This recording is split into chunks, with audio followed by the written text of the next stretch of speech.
మనకు వెలుగునిచ్చే అద్భుతమైన మెసేజ్ పరస్పర సంబంధాలు. ఆధ్యాత్మిక మార్గంలో తెలుసుకోవాలి.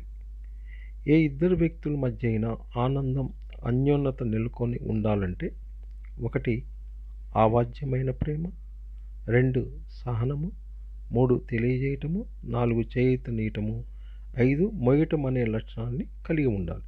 సహనంగా అంటే సమస్య తనకు తానే పరిష్కరించబడుతుంది.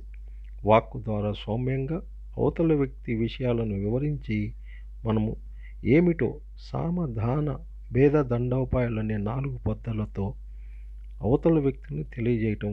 విపత్కర పరిస్థితుల్లో చేయూతనివ్వటమే ఏకైక చర్య.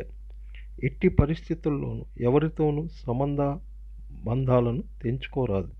మన చుట్టూ ఉన్న మనుషులు 4 విధాలు విభజించు. 1 బంధువులు, 2 శత్రువులు, 3 స్నేహితులు, 4 ఆత్మజ్ఞానులు. బంధువులతో కలిసి ఉండాలి, కష్టనష్టాలు ఆనందాలు పంచుకోవాలి. శత్రువులతో స్పష్టంగా ఉండాలి, మిత్రులతో అన్ని విషయాలు అమెరిక లేకుండా మాట్లాడాలి. ఆత్మజ్ఞానాలతో ఆత్మజ్ఞానానికి సంబంధించిన విషయాలు మాత్రమే మాట్లాడాలి. ఈ చిన్న పుస్తకము మీకు అందుబాటులో ఉన్నది. మాస్టర్స్, నా యొక్క ఛానల్ని చిన్న లైక్ మాకు ఒక పెద్ద సపోర్ట్ చేరుతుంది. మా ఛానల్ని సబ్స్క్రైబ్ చేయండి.